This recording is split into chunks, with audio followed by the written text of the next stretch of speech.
نحمده ونصلي ونسلم على رسوله الكريم أما بعد فأعوذ بالله من الشيطان الرجيم بسم الله الرحمن الرحيم ويقول الذين آمنوا لولا نزلت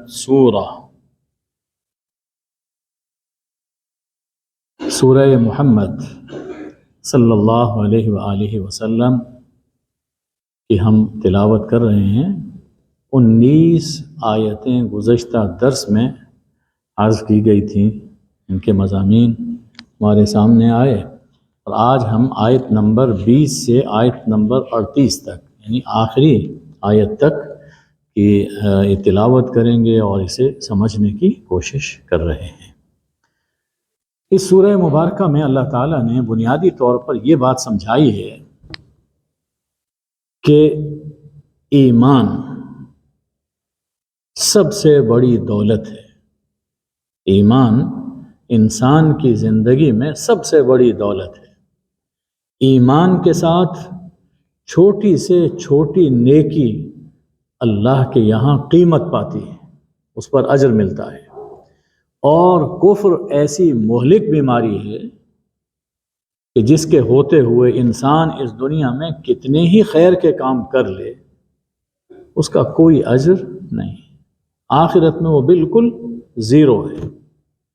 جیسے کچھ بیماریاں ایسی ہوتی ہیں کہ ان کے ہوتے ہوئے انسان کتنی اچھی سے اچھی خوراک استعمال کرے لیکن انسان کے لیے کچھ مفید نہیں بلکہ اور نقصان دہ ہوتی ہے۔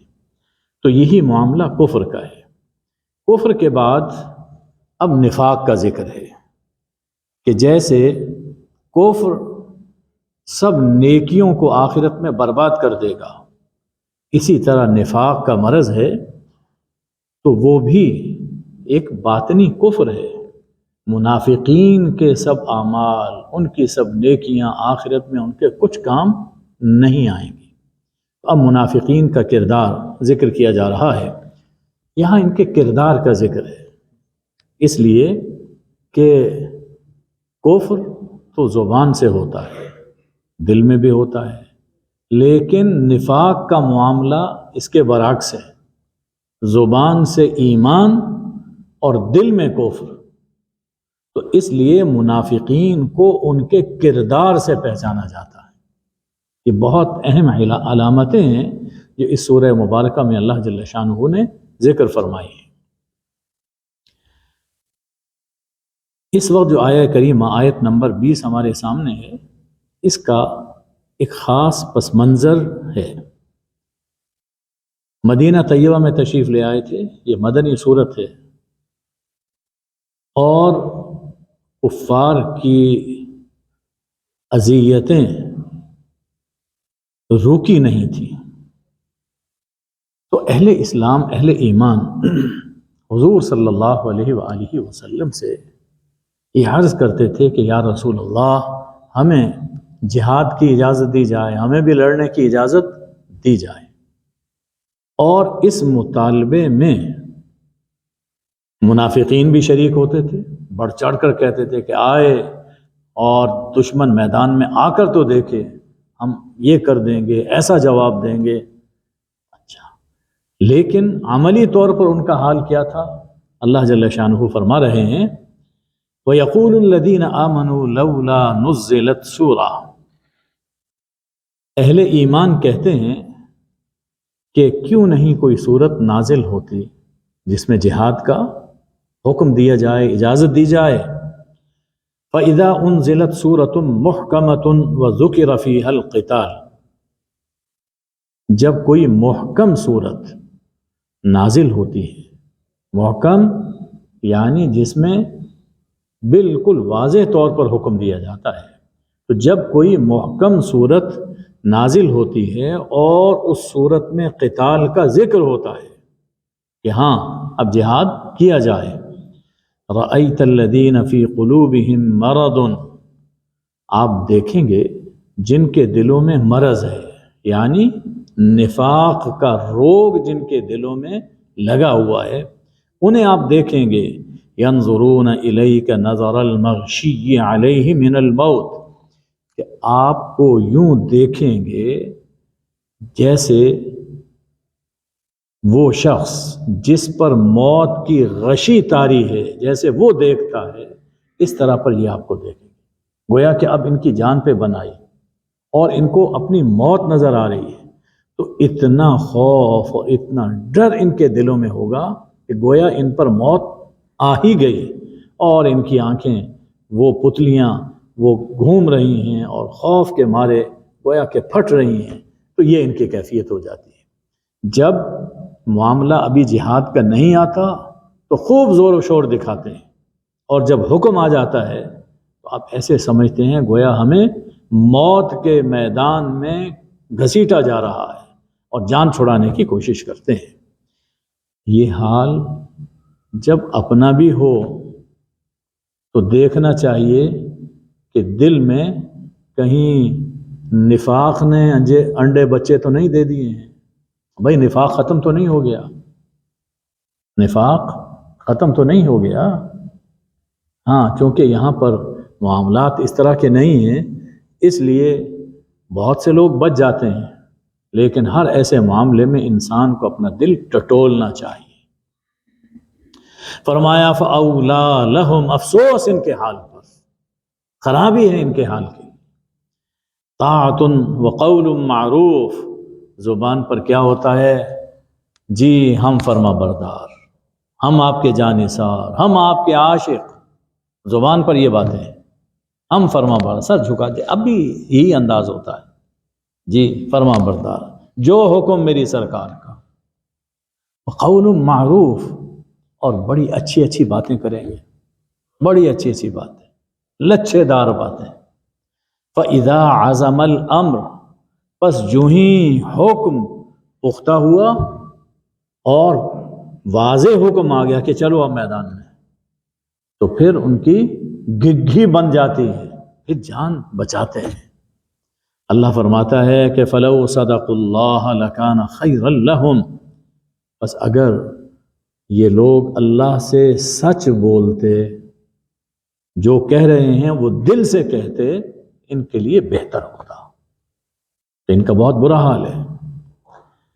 ارشاد ہے کہ فَهَلْ عَسَيْتُمْ إِن تَوَلَّيْتُمْ أَن تُفْسِدُوا فِي الْأَرْضِ وَتُقَطِّعُوا أَرْحَامَكُمْ، پھر تم سے یہ بھی توقع ہے کہ اگر تم حاکم بن گئے، ان تولیتم، اگر تم حاکم بن گئے، یہ منافقین کے حوالے سے فرمایا جا رہا ہے کہ تم سے یہی توقع ہے کہ اگر تم حاکم بن گئے تو تم زمین میں فساد برپا کرو گے، وہی جو جس جاہلیت کو حضور صلی اللہ علیہ وآلہ وسلم نے ختم کیا، اسی جاہلی قدروں کو دوبارہ زندہ کرو گے، اس لیے کہ دل میں ایمان تو ہے نہیں، تم تو وہی دور پسند کرتے ہو، وہی اطوار تمہارے ہیں، تو تم زمین میں فساد برپا کرو گے۔ وَتُقَطِّعُوا أَرْحَامَكُمْ، اور قطع رحمی کرو گے، رشتہ داروں کے حقوق وہ ادا کرنا بند کر دو گے، قطع رحمی۔ یہاں یہ خیال کرنا چاہیے کہ قطع رحمی یہ بڑا شدید گناہ ہے، صلہ رحمی یہ اللہ کا بڑا تاکیدی حکم ہے، اور سب پیغمبروں کے ذریعے اللہ نے یہ حکم دیا۔ رشتہ دار جس کا جس سے جتنا قرب ہے، جتنا قریبی رشتہ دار ہے، اس کا اتنا ہی حق زیادہ ہوتا ہے، تو تعلق جوڑنا چاہیے، تعلق توڑنا یہ بڑا گناہ ہے۔ یہ منافقین کی علامت اللہ نے قرار دی کہ جب اقتدار ملے، طاقت ان کے ہاتھ میں آئے، تو زمین میں، ملک میں فساد مچائیں اور سب رشتہ داریوں اور سب تعلقات کو فراموش کر دیتے ہیں۔ یہ اتنا بڑا گناہ کہ اولئک الذین لعنہم اللہ، انہی لوگوں پر اللہ کی لعنت ہے، ان لوگوں پر اللہ کی لعنت ہے۔ اس کا نتیجہ کیا ہے کہ فَأَصَمَّهُمْ وَأَعْمَىٰ أَبْصَارَهُمْ، اللہ نے انہیں بہرا کر دیا اور ان کی نگاہوں کو اندھا کر دیا، اب انہیں حق سنائی نہیں دیتا، ان کو حق دکھائی نہیں دیتا، بس وہی جس ادھیڑ بن میں لگے ہوئے ہیں، جو ان کے خیالات ہیں، عزائم ہیں، اسی کے پیچھے لگے ہوئے ہیں، نہیں دیکھتے کہ اسلام کا سورج طلوع ہو چکا۔ یہ اللہ کی لعنت ہے۔ تو جب انسان کا ذہن اس طرح کا ہو جائے کہ ہر وقت وہ سازشوں میں اور تخریبی کارروائیوں میں مصروف رہے، اس کا معنی یہ ہے کہ اللہ نے دلوں پر مہر لگا دی۔ تو فرمایا کہ ان پر اللہ کی لعنت ہے۔ اس سے یہ معلوم ہوا کہ جو حکومت ملنے کے بعد، جو حکومت اور اقتدار حاصل ہونے کے بعد فساد برپا کریں اور قطع رحمی کریں، وہ لعنتی ہے۔ حکومت تو خدمت کے لیے ہوتی ہے، حکومت خدمت کے لیے ہوتی ہے، حکومت دولت سمیٹنے کے لیے نہیں ہے، حکومت رشتہ داروں کے یا عوام کے حقوق تلف کرنے کے لیے نہیں ہوتی۔ اور اس خدمت کا صلہ دنیا میں عزت ہے، آخرت میں جنت ہے۔ خدمت کا صلہ دنیا میں عزت اور آخرت میں جنت ہے۔ اور جو حکومت کو دولت سمیٹنے کے لیے، لوگوں کے حقوق پامال کرنے کے لیے استعمال کرتا ہے، وہ دنیا میں بھی بالآخر رسوا ہوتا ہے اور آخرت میں جہنم اس کا انتظار کر رہی ہے۔ ایسے لوگ لعنتی ہیں۔ حضرت قاضی ثناء اللہ پانی پتی رحمۃ اللہ علیہ نے اس مقام پر ایک بات فرمائی کہ یہ آیت منافقین کے احوال میں وارد ہوئی ہے۔ منافقین کو حکومت مل جائے تو ان کا کردار یہی ہوتا ہے۔ ہماری امت میں اس آیت کا پہلا مصداق یزید پلید بنا۔ ہماری امت میں اس آیت کا پہلا مصداق یزید پلید بنا۔ لگتا ہے کہ یہ منافق تھا، لگتا ہے کہ یہ منافق تھا۔ آج ہم تو 1400 سال بعد میں بیٹھے ہیں۔ حضور اکرم صلی اللہ علیہ وآلہ وسلم سے نسبت رکھنے والی کسی بھی چیز کی بے ادبی ہم گناہ عظیم سمجھتے ہیں، اور واقعی وہ گناہ ہے، اس لیے کہ اس کا تعلق حضور صلی اللہ علیہ وآلہ وسلم سے۔ اور جس شخص کے دل میں اتنی قساوت ہو، حضور صلی اللہ علیہ وسلم کے جو گلے کے ہار تھے، آپ کی آنکھوں کی ٹھنڈک تھے، حضور جنہیں چوما کرتے تھے، ان کو نہایت بے دردی سے شہید کروائے، گھوڑے ان کی لاشوں پر دوڑائے گئے، ان کے خاندان کی تقدس مآب بیویوں کو وہ چلایا کربلا سے دمشق سے واپس اور پھر مدینہ طیبہ۔ تو جس نے جو سلوک کیا کربلا میں، ایسا آدمی کوئی مومن جس کے دل میں ذرا سا ایمان ہو وہ کر سکتا ہے۔ اور پھر صرف یہاں نہیں، ہمارے لیے 2 مقامات بڑی ہی عزت اور حرمت والے ہیں۔ 61 میں یہ کیا، 63 میں مدینہ طیبہ پر حملہ کیا، مدینہ طیبہ پر حملہ کیا، 3 دن تک مدینہ کو مباح کر دیا۔ مسجد نبوی میں گھوڑے وہ دوڑتے تھے، اذان نماز سب کچھ بند۔ تو بڑا وہ دردناک یہ کے واقعات ہیں۔ اور پھر 62 میں یہ ہوا، 63 میں مکہ مکرمہ پہ اٹیک کر دیا، اور حضرت عبداللہ ابن زبیر رضی اللہ تعالی عنہ، عبداللہ ابن زبیر جو حضرت ابو بکر صدیق کے حقیقی نواسے ہیں، حضرت اسماء کے بیٹے، اور مدینہ طیبہ میں سب سے پہلے پیدا ہونے والے یہ تھے، جن کے پیدا ہونے پر یہودیوں کی زبانیں بند ہو گئی، جو کہتے تھے کہ ان کی نسل ختم ہو گئی، مسلمان یہاں ان کے ہاں کوئی اولاد نہیں ہو۔ عبداللہ ابن زبیر پیدا ہو، اور خود صحابی ہیں، اور جلیل القدر صحابی ہیں، صاحب علم صحابی ہیں۔ ان کی لاش وہاں مکہ مکرمہ میں کئی دن تک سولی پر لٹکائی رکھی۔ ٹھیک ہے، ہمارے زمانے میں بہت سے لوگ ہیں وہ صحابہ کی حرمت کی بات کرتے ہیں، اچھی بات ہے، لیکن معلوم نہیں کہ ان صحابہ کو کیوں بھول جاتے ہیں کہ جن صحابہ کی بے حرمتی کی گئی، حضرت حسین بھی تو صحابی سے بڑھ کر ان کا مرتبہ ہے، حضرت عبداللہ ابن زبیر صدیق اکبر کے نواسے ہیں اور خود صحابی ہیں، تو ان کی بے حرمتی۔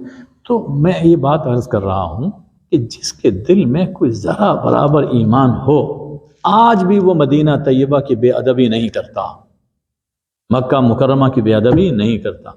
تو جس نے سال کے پہلے سال حکومت کے کربلا کا سانحہ کروایا، دوسرے سال مدینہ طیبہ کو تاخت و تاراج کیا، اور تیسرے سال مکہ مکرمہ، اسی میں آگ بھی لگ گئی تھی کعبہ شریف کو، تو ایسا آدمی کیا واقعی مومن ہے؟ یہ سوال پیدا ہوتا ہے، لگتا ہے کہ یہ بندہ منافق تھا، واللہ عالم بحقیقت الحال۔ اللہ نے فرمایا کیا فلا یتدبرون القرآن ام علی قلوب اقفالها، کیا یہ لوگ قرآن میں غور نہیں کرتے، قرآن میں غور و فکر نہیں کرتے ہیں، قرآن میں کوئی سوچ بچار نہیں کرتے، یا ان کے دلوں پر تالے ہیں کہ جو ان کو بات سمجھنے نہیں دیتے، قرآن کی بات ان کے دلوں میں داخل نہیں ہوتی۔ اس سے یہ معلوم ہوا کہ اگر قرآن میں تدبر کرتے تو ان کا یہ حال نہ ہوتا جو اس وقت ان کا حال ہے، کہ آنکھیں کام نہیں کر رہی، ان کے کان کام نہیں کر رہے، ذہن ان کا بالکل بند ہو چکا، خاص ایک نہج پر سوچ رہے ہیں۔ اگر قرآن میں تدبر کرتے تو ان کا یہ حال نہ ہوتا۔ قرآن میں تدبر انسان کو کفر سے، شرک سے اور نفاق سے کی بیماریوں سے بچاتا ہے۔ قرآن ایسی کتاب ہے، قرآن نے خود کہا وَشِفَاءٌ لِمَا فِي الصُّدُورِ، وہ بیماریاں جو دل میں ہوتی ہیں قرآن ان کے لیے شفا ہے۔ اور سب سے بڑی بیماری، دل کی بیماریوں میں سب سے بڑی بیماری کفر، شرک اور نفاق کی بیماری ہے۔ اگر قرآن میں تدبر کیا جائے، اس پہ عمل کیا جائے، تو دل کی بیماریوں سے اللہ شفا عطا فرماتا ہے۔ ارشاد ہے ان الذین ارتدوا علی ادبارہم من بعد ما تبین لہم الہدی، جو لوگ ہدایت واضح ہونے کے بعد، سیدھی راہ نظر آ گئی، ہدایت سمجھ آ گئی، دکھائی دی، پھر وہ الٹے پاؤں پھرتے ہیں، پھر وہ مرتد ہوتے ہیں، دین سے ہٹتے ہیں۔ اصل بات یہ ہے کہ الشیطان سول لہم، شیطان نے اس روش کو ان کے لیے آسان بنا دیا۔ یہ شیطان ہے جو انہیں یہ بہانے سکھاتا ہے، جہاد میں جا کر کیا کرو گے؟ اچھا وہ جا رہا ہے، تمہارے جانے کی کیا ضرورت ہے؟ آخر کاروبار بھی تو کسی نے کرنا ہے، جاب بھی تو کسی نے کرنی ہے نا، تم ایک نہیں جاؤ گے تو کیا فرق پڑتا ہے؟ وہ املا لہم، اور جھوٹی توقعات اس کے لیے دراز کر رہا ہے، لمبی لمبی۔ بھائی تیرے ذمہ ابھی تیری ذمہ داریاں بھی بہت ہیں، بچوں کی شادیاں کرنی ہیں، یہ کام کرنا ہے، وہ یہ بھی تو نیکی کے کام ہے نا۔ اگر جہاد میں نہ بھی گیا تو کیا فرق پڑتا ہے؟ جب جہاد ہو رہا ہو تو ایسے موقع پر یہ بہانے، یہ خیالات دل میں آنا علامت ہے کہ دل میں نفاق ہے۔ رسول اللہ صلی اللہ علیہ وآلہ وسلم میدان میں ہوں، صحابہ میدان میں ہوں، اور اس کو اپنا کاروبار، اپنا گھر اور اپنے دنیاوی مفادات سوچ رہے ہیں، اس کا معنی یہ ہے کہ ابھی ایمان دل میں داخل نہیں ہوا۔ ذالک بانہم قالوا للذین کرہوا ما نزل اللہ سنطیعکم فی بعض الامر، یہ اس وجہ سے انہوں نے ان لوگوں سے کہا جنہوں نے اللہ کے نازل کیے ہوئے دین کو ناپسند کیا، یعنی کافر جو اللہ کے دین کو ناپسند کرتے ہیں، ان لوگوں نے ان سے یہ کہا سنطیعکم فی بعض الامر، کچھ باتوں میں، کچھ معاملات میں ہم آپ کی بات مانیں گے، آپ کے مفاد کا ہم خیال رکھیں گے، آپ کے مفاد کا ہم خیال رکھیں گے، یہ ان کو یہ کہتے ہیں۔ یہ آیت پڑھتے ہوئے ہم اپنے موجودہ حالات پر بھی غور کیجئے کہ کن کن کے روابط ہوتے ہیں، اور کیا کچھ باتیں ہوتی ہیں، آپ فکر نہ کریں، ہم سنبھال لیں گے۔ جی، یہ علامت ہے نفاق کی، یہ نفاق کی علامت ہے۔ اور مجھے معاف رکھیے گا یہ کہنے پر کہ یہ مت سوچئے کہ منافق یہ کو کلین شیوڈ ہوتا ہے، جی پینٹ کوٹ پہننے والا، ٹائی لگانے والا منافق ہوگا، نہیں، یہ پگڑی والے، داڑھیوں والے، خوبصورت عباؤں والے، ان میں بھی منافق ہوتے ہیں، ان میں بھی جو ان کے مفادات کا خیال رکھتا ہے، اسلام کے مفاد کو چھوڑ کر جو کافروں کے مفاد کا خیال رکھے اور انہیں اپنے ملک میں سہولتیں فراہم کرتا ہے مسلمانوں کے خلاف، تو یہ علامت ہے نفاق کی۔ واللہ یعلم اسرارہم، اور اللہ جانتا ہے ان کی خفیہ باتوں کو، جو کچھ اندر یہ ساز باز کر رہے ہیں کب تک کر لیں گے؟ زیادہ سے زیادہ اسی دنیا تک ہے، یہ زندگی ختم ہوئی بھائی اس دنیا میں فلاں ملک کا ویزا مل گیا، فلاں جگہ پہ پراپرٹی مل گئی، اولاد کی تعلیم بہت اچھی، یہی ہوتے ہیں مفادات، کچھ بینک بیلنس بڑھ گیا، موت آئی تو سب حساب برابر ہو جائے گا، موت آنے پر سب حساب برابر ہوگا۔ یہ جو میں عرض کر رہا تھا کہ یہ حلیے سے دھوکہ نہیں کھانا چاہیے۔ اب دیکھو عبداللہ ابن ابی رئیس المنافقین سیرت میں موجود ہے، ہر موقع پر زک پہنچائی، جی ہر موقع پر زک پہنچائی، لیکن اچھا اس کا حلیہ کیا تھا؟ بالکل وہی حلیہ تھا جو صحابہ کرام کا تھا، جو حلیہ صحابہ کا تھا، لمبی داڑھی بھی تھی اور حضور کے پیچھے نماز پڑھتا تھا، مسجد نبی میں نماز پڑھتا تھا۔ ہمارے ہاں دینی حلقوں میں ایک بات کہی جاتی ہے کہ یہ شخص بڑا عالم ہے کہ اس کی سند رسول اللہ صلی اللہ علیہ وسلم تک بہت مختصر ہے۔ سند کے عالی ہونے میں یہ ایک شرف ہے کہ رسول اللہ صلی اللہ علیہ وسلم تک اس کے اور حضرت تک کڑیاں جتنی کم ہوں گی وہ حدیث اتنی ہی اعلیٰ درجے کی ہوگی۔ یہ جو رئیس المنافقین تھا، اس کے اور رسول اللہ صلی اللہ علیہ وسلم کے درمیان تو کوئی واسطہ نہیں تھا، کوئی واسطہ نہیں تھا، لیکن تھا منافق۔ اب صرف اس وجہ سے کہ حضور کے پیچھے نماز پڑھتا ہے، روزے رکھے ہیں اس نے، جی اور اس کا حلیہ بڑا دلکش حلیہ ہے، تو اس کو کیا ہم مومن کہیں گے؟ جبکہ اس نے ہر موقع پر رسول اللہ صلی اللہ علیہ وسلم کو اور اہل اسلام کو نقصان پہنچانے کی کوشش کی ہے۔ بس یہی کرائیٹیریا آپ بھی ہے۔ فرمایا کہ دنیا میں تو بچا فَكَيْفَ إِذَا تَوَفَّتْهُمُ الْمَلَائِكَةُ يَضْرِبُونَ وُجُوهَهُمْ وَأَدْبَارَهُمْ، اور کیسا حال ہوگا کہ جب فرشتے ان کی جان نکال رہے ہوں گے، ان کے منہ پر اور ان کی پیٹھوں پر مار رہے ہوں گے۔ جان نکالتے ہوئے فرشتے، یعنی اہل ایمان کی شان اللہ نے قرآن میں یہ بیان فرمائی کہ فرشتے بڑی آسانی سے ان کی روح وہ لے جاتے ہیں۔ ان کا حال یہ ہے کہ جان نکالتے ہوئے ان کے منہ پر بھی مار رہے ہیں اور ان کی پیٹھوں پر بھی مار رہے ہیں۔ دو باتیں اس سے ہمارے سامنے آتی ہیں۔ ایک تو یہ کہ یہ جو عذاب برزخ ہے، عذاب برزخ یعنی موت سے لے کر قیامت تک کا درمیانی عرصہ، اس میں ثواب بھی ہوتا ہے، عذاب بھی ہوتا ہے۔ اگر برا حال ہے دنیا میں تو عذاب ہوگا۔ یہ عذاب صرف قبر میں جانے سے شروع نہیں ہوتا، بلکہ روح نکالتے ہوئے نزع روح سے عذاب کے فرشتے بھی سامنے آ جاتے ہیں اور یہ پٹائی بھی شروع ہو جاتی ہے۔ اب اس حال کو وہی سمجھ سکتا ہے جس پر یہ بیت رہی ہو۔ اب بہت سے واقعات ہیں اہل ایمان کے بھی اور ایسے لوگوں کے بھی موجود ہیں۔ منہ پر مارتے ہیں، دوسری بات کہ منہ پہ مار رہے ہیں اور پیٹھوں پر مار رہے ہیں۔ اس لیے کہ ایک مقام باطنی نجاست کے نکلنے کا ہے اور دوسرا مقام ظاہری نجاست کے نکلنے کا ہے.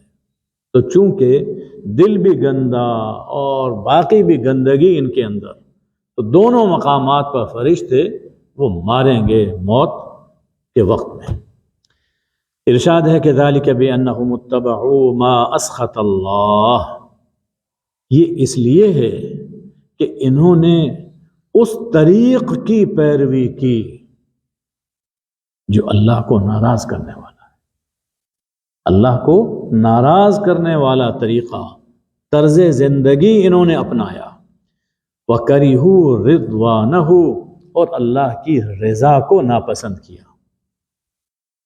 وہ طرز زندگی اپنایا جس سے اللہ ناراض ہوتا ہے، اور اللہ کی رضا کا طرز ظاہر ہے کہ وہ حضور اکرم صلی اللہ علیہ وآلہ وسلم کی پیروی ہے. اس کو چھوڑا اور اپنی مرضی کی زندگی گزاری. فَأَحْبَطَ أَعْمَالَهُمْ، نتیجہ یہ ہے کہ اللہ نے ان کے سارے اعمال ضائع کر دیے، ختم کر دیے، ڈیلیٹ کر دیا ان کے سب نامہ اعمال. کون سے اعمال؟ نیکیاں. اس لیے کہ جو برے اعمال ہیں وہ تو رہیں گے، نیکیاں وہ سب برباد ہو گئیں. کس وجہ سے؟ کہ انہوں نے اللہ کی رضا نہیں چاہی، اللہ کے رسول صلی اللہ علیہ وسلم کی سنت کو پسند نہیں کیا، بلکہ اپنی من چاہی، اپنی مرضی سے اپنی زندگی گزارتے رہے. فرمایا کہ ام حسب الذین فی قلوبہم مرض ان لن یخرج اللہ اضغانہم، کیا جن لوگوں کے دلوں میں مرض ہے، نفاق کی بیماری ہے، ان کا خیال ہے کہ اللہ ان کے دلوں کے کھوٹ، دلوں کے کینے کو ظاہر نہیں کرے گا؟ ان کا یہ خیال ہے، یعنی اللہ ان کی حقیقت لوگوں کے سامنے نہیں لائے گا. یہ کس غلط فہمی میں مبتلا ہے؟ وَلَوْ نَشَاءُ لَأَرَيْنَاكَهُمْ، اگر ہم چاہیں تو ہم آپ کو ان سب کے چہرے دکھا دیں، بتا دیں آپ کو یہ منافق، یہ منافق، یہ منافق.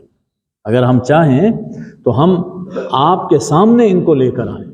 چنانچہ ایک موقع پر حضور صلی اللہ علیہ وسلم نے خطبہ جمعہ میں ارشاد فرمایا تھا، بائی نیم، اشارہ کر، اخرج فإنک منافق، اخرج فإنک منافق، نکل جاؤ تو منافق. یہ بہت بڑی رسوائی تھی. بہت سے لوگوں پر پردہ رکھا آپ نے، اور آخر دم تک پردہ رکھا. حالات ظاہر ہوتے رہے، لیکن کئی لوگوں کو آپ نے مینشن بھی کیا. تو اگر ہم چاہیں تو ہم آپ کے سامنے ان کے چہرے لے آئیں، دکھا دیں کہ یہ لوگ منافق ہیں. فَلَعَرَفْتَهُمْ بِسِيمَاهُمْ، آپ پہچان تو چکے ہیں ان کی علامتوں سے، ان کے آثار سے آپ پہچان تو چکے ہیں، اندازہ ہے کہ کون کون منافق ہے، آپ پہچان چکے ہیں. لیکن چاہیں تو ان کے چہرے بھی آپ کے سامنے لے آئیں اور واضح کر دیں. وَلَتَعْرِفَنَّهُمْ فِي لَحْنِ الْقَوْلِ، اور یقیناً آپ بات کے ڈھب سے انہیں پہچان لیں گے، بات کے انداز سے آپ پہچان لیں گے. انداز گفتگو بتاتا ہے. یہ جو بدن بولی ہے نا، چال ڈھال اور گفتگو کا انداز، یہ بتاتا ہے کہ اصل میں کیا ہے. آج کل اسے بڑا کمال سمجھا جاتا ہے کہ جو اس انداز میں بات کرے کہ پتہ نہ چلے کہ کیا کہنا چاہتا ہے، اور اس کو لوگوں نے ڈپلومیٹک لینگویج کا نام دیا ہوا ہے. پتہ ہی نہیں چلتا کہ کیا کہنا چاہتا ہے. تو فرمایا کہ یہ ٹھیک نہیں ہے. ٹھیک ہے، اگر کہیں دشمن سے بات کرنی ہے تو اس لینگویج میں کوئی حرج نہیں، لیکن تم مسلمانوں سے بات کرتے ہو اور رسول اللہ صلی اللہ علیہ وسلم سے بات کرتے ہو، اپنے آپ کو بچانے کے لیے یہ لینگویج استعمال کرتے ہو. فرمایا کہ نہیں، تم انداز گفتگو سے، ان کی بدن بولی سے پہچان لوگے کہ یہ منافق ہیں. واللہ یعلم اعمالکم، اور اللہ تمہارے اعمال کو خوب جانتا ہے. اچھا، اب حکمت، جہاد کی حکمت بیان فرمائی جا رہی ہے. وَلَنَبْلُوَنَّكُمْ حَتَّى نَعْلَمَ الْمُجَاهِدِينَ مِنْكُمْ وَالصَّابِرِينَ، ہم تمہیں آزمائیں گے. یہ جو جہاد ہے یہ اصل میں آزمائش، ابتلا ہے۔ کیوں آزمائیں گے؟ تاکہ ہم جان لیں کہ تم میں مجاہدین کون ہیں، صبر کرنے والے کون ہیں، جو ثابت قدم رہنے والے کون ہیں، ہم جان لیں۔ دیکھیے اللہ تو جانتا ہے، اللہ تو جانتا ہے کہ کون سچے ہیں کون جھوٹے ہیں، لیکن جہاں بھی اللہ جل شانہ یہ لفظ استعمال فرماتے ہیں کہ ہم جان لیں، اس کا مقصد یہ ہوتا ہے کہ ہم لوگوں کے سامنے واضح کر دیں، علم ظہور، ہم واضح کرنا چاہتے ہیں کہ مجاہدین کون ہیں، ثابت قدم رہنے والے کون ہیں، اور ان کے الٹ، ان کے برعکس لوگ کون ہیں۔ وَنَبْلُوَ أَخْبَارَكُمْ، ہم تمہاری اخبار اور تمہارے حالات کو پرکھ رہے ہیں، جانچ رہے ہیں، جو تم کہتے رہے اور جو کچھ اب کر رہے ہو، ہم اس سے تمہیں پرکھ رہے ہیں۔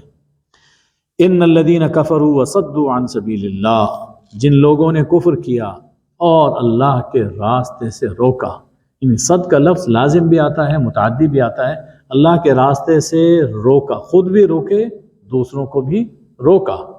وَشَاقُّوا الرَّسُولَ مِن بَعْدِ مَا تَبَيَّنَ لَهُمُ الْهُدَى، اور انہوں نے رسول صلی اللہ علیہ وآلہ وسلم کی مخالفت کی، اللہ کے راستے سے روکا اور رسول صلی اللہ علیہ وسلم کی مخالفت کی۔ اب رسول صلی اللہ علیہ وسلم کی مخالفت کیا ہے؟ قرآن کی مخالفت، قرآن کے اندر نئے نئے مفہوم پیدا کرنا، حضور صلی اللہ علیہ وسلم کے دین کی مخالفت، یہ اللہ کے رسول کی مخالفت ہے۔ کب مخالفت کی؟ جب کہ ہدایت ان کے سامنے واضح ہو چکی تھی، نظر آ گیا تھا کہ اصل بات یہ ہے، سچ یہ ہے۔ لن یضر اللہ شیئا، یہ اللہ کو ہرگز کچھ نقصان نہیں پہنچا سکتے، کوئی نقصان نہیں پہنچا سکتے۔ یہ سمجھ رہے ہیں کہ ہم دین کو نقصان دین باقی ہے، باقی رہنے کے لیے آیا اور قیامت تک رہے گا۔ میں اس پر انشاءاللہ بھی نہیں کہہ رہا ہوں، اس لیے کہ اللہ کا وعدہ ہے، سچا وعدہ ہے، قیامت تک رہے گا یہ دین۔ وَسَيُحْبِطُ أَعْمَالَهُمْ، البتہ ان کا نقصان کیا ہوگا؟ اللہ ان کے اعمال یعنی ان کی نیکیوں کو اللہ حبط فرما دے گا، بالکل ختم کر دے گا، یہ ان کا اپنا نقصان۔ تو یہ آیت بالکل واضح ہے، بالکل واضح ہے کہ کفر اور نفاق کے ساتھ کوئی نیکی اللہ کے یہاں قبول نہیں ہوتی، اور اس پر بھی بالکل واضح ہے کہ جو لوگ جہاد کے موقع پر جب مسلمانوں اور کافروں کے درمیان جنگ چھڑی ہوئی ہے، تو ایسے موقع پر جو لوگ ایسی بات کہیں جن سے کافروں کو مدد مل رہی ہو، ایسا کام کریں جن سے کافروں کی تائید ہو رہی ہو، ایسے لوگ منافقین ہیں۔ یہ آیت بالکل واضح کر رہی ہے، یہ منافقین ہیں ایسے لوگ، اور اعمال برباد، سب اعمال ختم۔ ارشاد ہے کہ یا ایھا الذین آمنوا اطیعوا اللہ واطیعوا الرسول، اے لوگو جو ایمان لائے ہو، اللہ کا کہا مانو، اللہ کے رسول صلی اللہ علیہ وآلہ وسلم کا کہا مانو، اللہ کی اطاعت، اللہ کے رسول کی اطاعت کرو۔ ولا تبطلوا اعمالکم، اور اپنے اعمال کو باطل نہ کرو، اپنے اعمال کو ضائع نہ کرو، یعنی اپنی نیکیوں کو ضائع نہ کرو۔ اس سے یہ معلوم ہوا کہ نیکی وہ قبول ہوتی ہے جو قرآن اور سنت کے مطابق ہو، جو نیکی اپنے تصور کے مطابق کی، اور آج کل یہ بیماری بہت زیادہ پائی جاتی ہے، اپنے خیال کہ ہم یہ کر لیں گے، ہم یہ کر لیں، یہ بھی تو اچھا ہے، یہ بھی تو اچھا ہے۔ دیکھو قرآن کیا کہتا ہے، رسول اللہ صلی اللہ علیہ وسلم کی سنت اس بارے میں کیا رہنمائی کر رہی ہے۔ اس سے ہٹ کر جو بھی نیکی کا انداز اختیار کیا جائے گا، اللہ کے یہاں وہ قابل قبول نہیں ہے، وہ سب اعمال برباد۔ پھر فرمایا کہ جن لوگوں نے کفر کیا اور اللہ کی راہ سے روکا، ثم ماتوا، پھر وہم کفار، اور اسی کفر کی حالت میں مر گئے، ان کی موت کفر پر آتی ہے، فلن یغفر اللہ لہم، ہرگز اللہ ان کی مغفرت نہیں فرمائے گا۔ نفاق بھی اسی میں داخل ہے۔ فلا تہنوا وتدعوا الی السلم، بودے نہ بنو، اندر سے کھوکھلے نہ بنو کہ صلح پکارنے لگو. نہیں، جہاد شروع ہوا ہے تو جہاد کو اس کے منطقی انجام تک پہنچاؤ. تھوڑا سا جہاد کر لیا اور یک دم پھر آوازیں اٹھنے لگتی ہیں. آج کل کے دور میں ایک بڑی آواز آتی ہے انسانی حقوق، ہیومن رائٹس. اس کے بڑے چیمپئن دنیا میں پائے جاتے ہیں، پاکستان میں بھی ہیں. اب نہیں بول رہے. یہ جو ہیومن رائٹس کے چیمپئن ہیں آج کل نہیں بول رہے. ایسا ہے کہ گونگے ہیں. ادھر بولتے تھے افغانستان میں جی کہ انہوں نے یہ کر دیا، انہوں نے یہ کر دیا. اب کیوں نہیں بولتے؟ کتنے 5,000 سے زائد صرف بچے شہید کیے. ہاسپٹلز ان کے اوپر بمبارمنٹ ہوئی ہے، کوئی پرواہ نہیں ہے، کوئی پرواہ نہیں ہے، اور پوری دنیا کو کوئی پرواہ نہیں ہے. اور ابھی شروع ہو جائے گی بات جنگ بندی کی. اللہ فرماتا ہے کہ ایسا نہیں ہونا چاہیے. مسلم سربراہ کو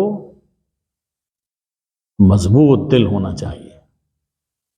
جب جہاد شروع ہو جائے تو پھر اس کے انجام تک اسے پہنچاؤ. کھوکھلے نہ بنو، بودے نہ بنو کہ صلح پکارنے لگ جاؤ. وَأَنْتُمُ الْأَعْلَوْنَ، تم ہی غالب رہو گے. اللہ فرماتا ہے مسلمان بن کے تو دیکھو، تم ہی غالب رہو گے. وَاللَّهُ مَعَكُمْ، اللہ تمہارے ساتھ ہے. وَلَنْ يَتِرَكُمْ أَعْمَالَكُمْ، اللہ تمہارے اعمال ہرگز ضائع نہیں کرے گا. مومن کا کتنا بڑا سہارا ہے. ہمارا کوئی عمل ضائع نہیں ہوتا. چھوٹی سے چھوٹی نیکی وہ بھی اللہ کے یہاں قدر رکھتی ہے. اور کافر منافق کا کوئی عمل اللہ کے یہاں قبول نہیں ہے.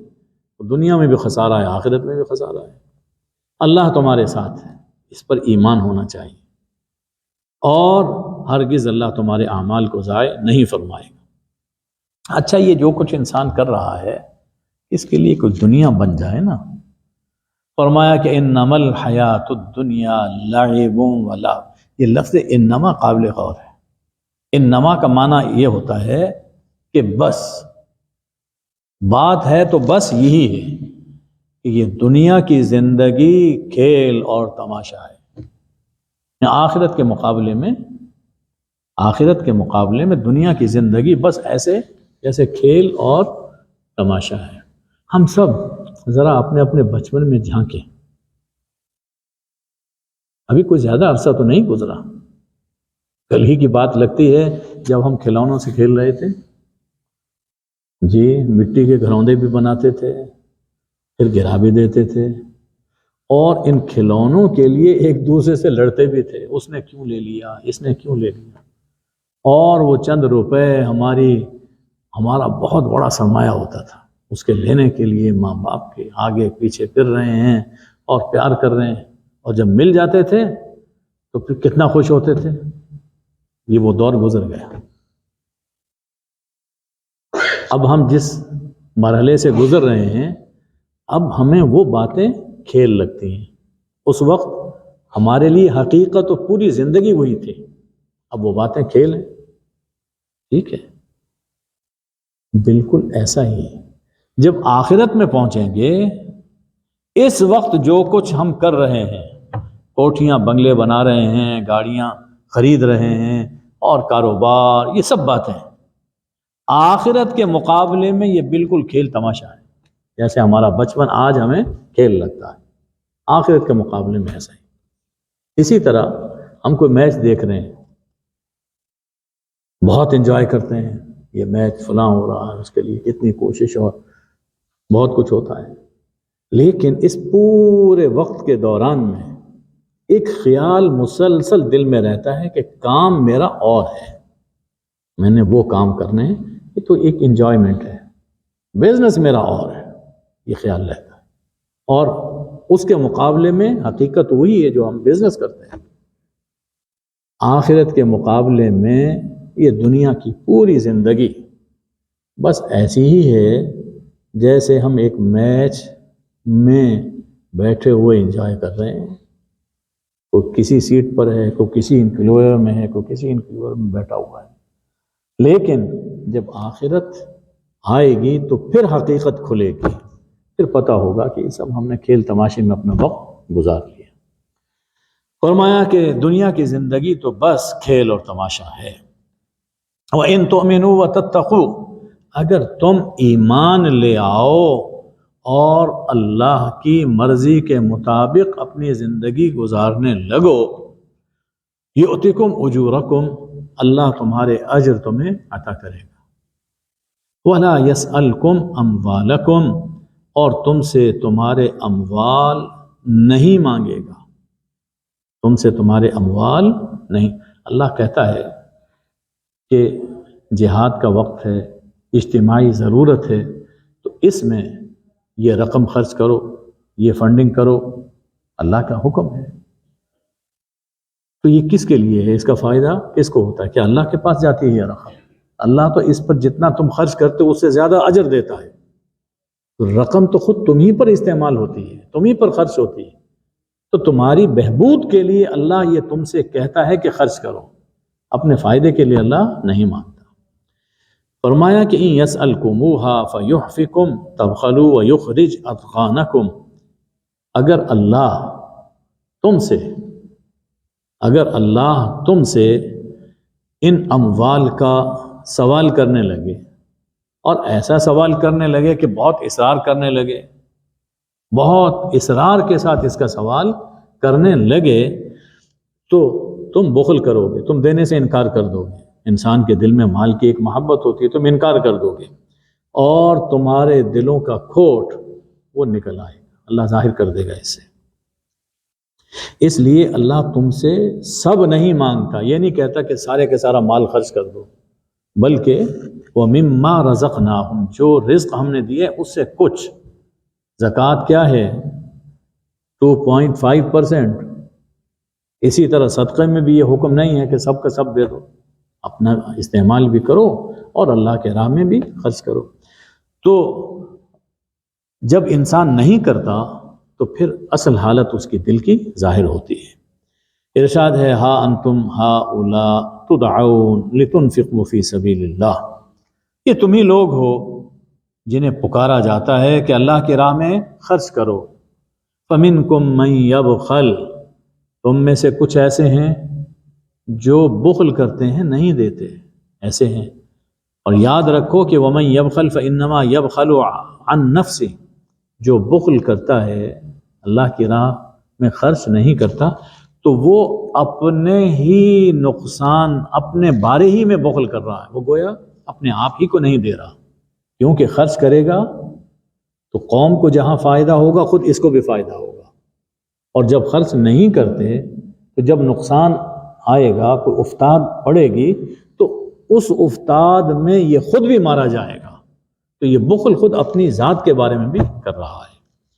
اللہ جو کہتا ہے محتاج نہیں، واللہ الغنی، اللہ تو غنی ہے، اللہ تو غنی ہے، تو دینے والا ہے.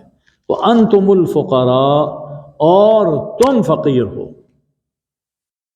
اللہ محتاج نہیں، محتاج تو تم ہو، تو تم سے خرچ کرواتا ہے تمہارے فائدے کے لیے.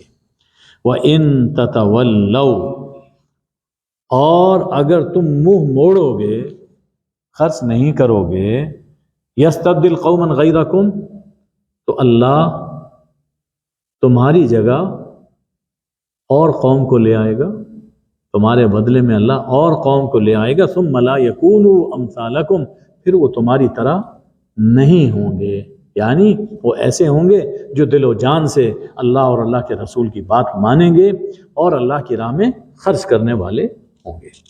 تو اس سے یہ معلوم ہوا کہ جو جہاد کے موقع پر صرف اپنے آپ کو پیش کرنا یہی کافی نہیں، جس کے پاس مال ہے وہ مال بھی اللہ کے راستے میں خرچ کرے. اور کچھ لوگ ایسے ہوتے ہیں کہ جن کو خود وہ نہیں جا سکتے، معذوری ہے یا کوئی بھی ہے، مال دے سکتے ہیں تو مال دیں. تو جہاد جان سے بھی ہوتا ہے، جہاد مال سے بھی ہوتا ہے۔ ہر حال میں اللہ اور اللہ کے رسول صلی اللہ علیہ وسلم کا حکم ماننا چاہیے۔ جب جان دینے کی ضرورت ہو تو کہے کہ جان دے دی ہوئی اسی کی تھی، حق تو یہ ہے کہ حق ادا نہ ہوا، اور مال کی ضرورت ہے، خوش دلی سے اللہ کے راہ میں مال خرچ کرے، اسی سے دنیا میں بھی بقا ہے اور عزت ہے اور آخرت میں نجات ہے۔ وآخر دعوانا ان الحمد للہ رب العالمین۔ اللہم صلی علی سیدنا و مولانا محمد النبی الامی وآلہ وبارک وسلم۔ اے اللہ ہمیں قرآن پاک پڑھنے، سمجھنے اور اس پہ عمل کرنے کی توفیق عطا فرما۔ قرآن مجید کے نور سے ہمارے دلوں کو، ہمارے گھروں کو اور ہمارے ملکوں کو روشن فرما۔ اے اللہ ہمارے فلسطینی بھائیوں کی دستگیری فرما۔ اے اللہ ان ظالموں کے ہاتھوں کو توڑ دے۔ اے اللہ ان ظالموں کے ہاتھوں کو توڑ دے۔ یہود اور ہنود کی سازشوں کو اور منافقین کی سازشوں کو ناکام فرما۔ اے اللہ ہمیں اسلام پر، دین پر استقامت نصیب فرما۔ یا اللہ قرآن کے وسیلے سے سب بیماروں کو شفاء کامل عاجل عطا فرما۔ اے اللہ ہمیں رزق حلال وافر اور واسع عطا فرما، اور رزق حلال میں سہولت سے ہماری سب ضرورتیں پوری فرما دے۔ اے اللہ ہم سب کا خاتمہ ایمان پہ فرما۔ اللہ ہم سب کا خاتمہ ایمان پہ فرما۔ وصلی اللہ وبارک وسلم علی حبیبہ سیدنا محمد و آلہ الطیبین الطاہرین۔ آمین یا رب العالمین۔